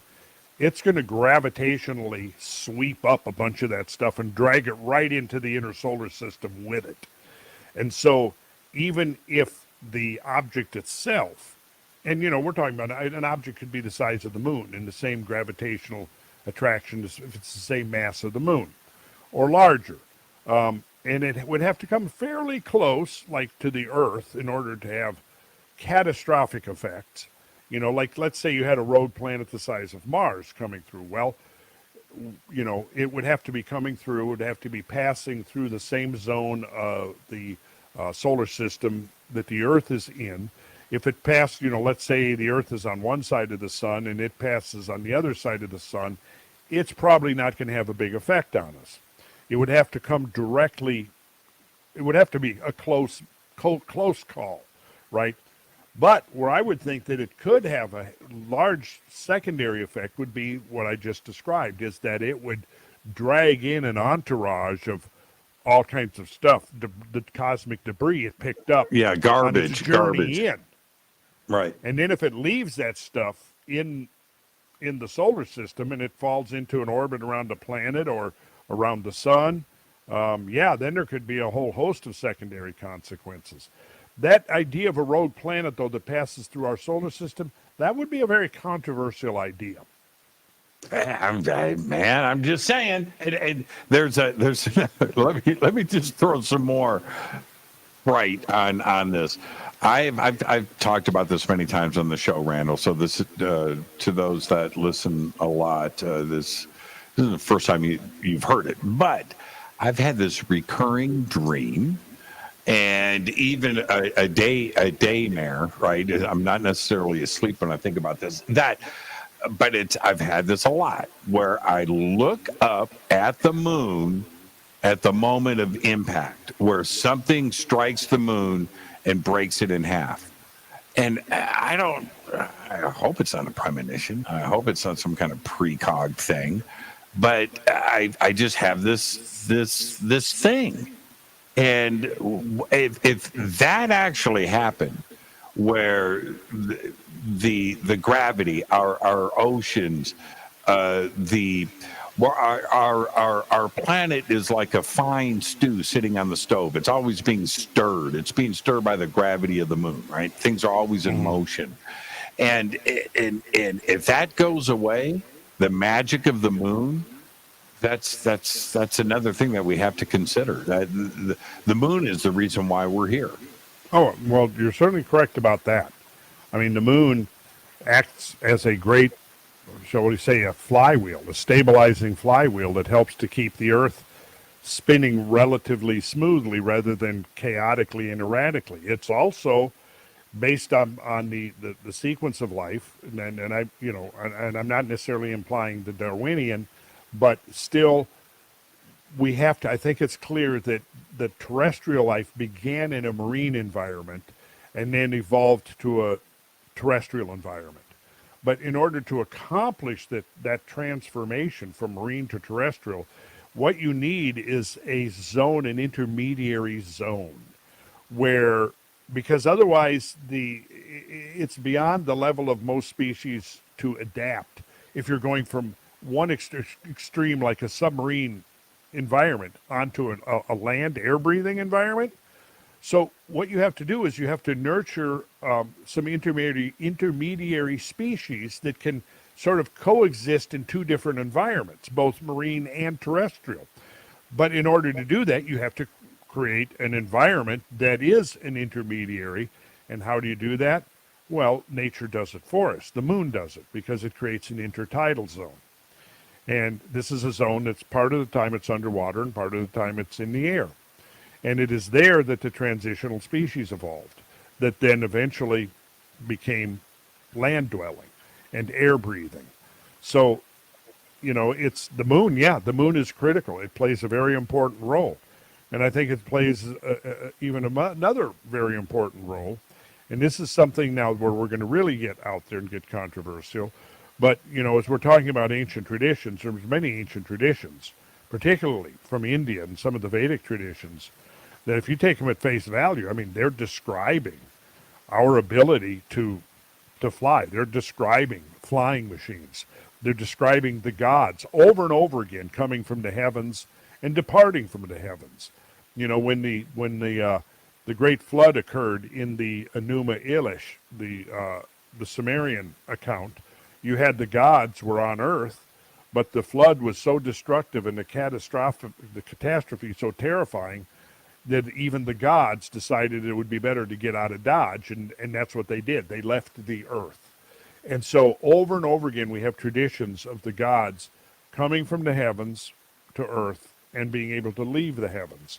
Now, one of the points I was making earlier was that, when we start talking about flood myths, we discovered that, those flood myths are clearly and deeply rooted in historical actual events of mega-scale catastrophic floods that have periodically swept over large regions of the Earth's surface.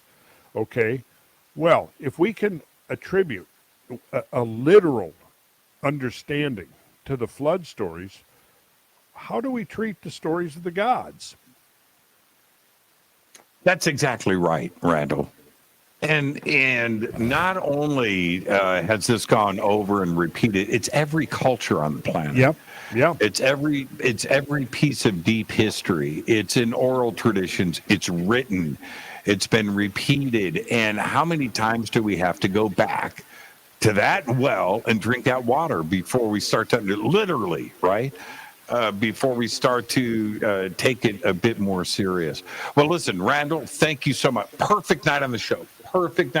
Thank you so much. We'll be seeing you in, Disclosure Fest. What? Yes. Yeah. It's going to be fun. Yeah. 5 weeks. And the links are below. So everybody, get your tickets for Stairway to the Stars, Disclosure Fest. The links are below. You can also go to stairwaytothestars.com. Come out, hang out with Randall, take a selfie, get his autograph, sit through his lectures. I'll be hosting a panel with Randall. You want to meet him? Come up to me. I'll take you straight up. Randall, awesome. You're the very best, my brother. You know I love you. I'll talk to you soon. Sounds good, Jimmy. Adios, my friend. Randall Carlson right there. The absolute very best. RandallCarlson.com. The links are below. And I can't wait for these papers to get published.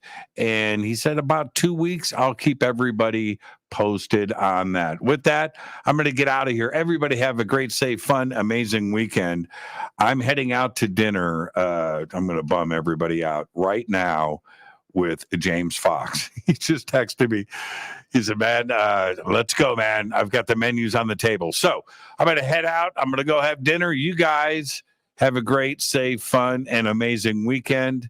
And I'll see everybody right here on Monday. All right? Fade to Black is produced by L.J. Palm, Renee Newman, and Michelle Freed. Thank you to Dennis and Kevin. Thank you, Zenza Bill and Jonaside. Busy night in the chat tonight. Webmasters Drew the Geek. Music, Doug Aldrich. Intro, Spaceboy. SpaceboyMusic.com. Fade to Black is produced by KJCR for the Game Changer Network.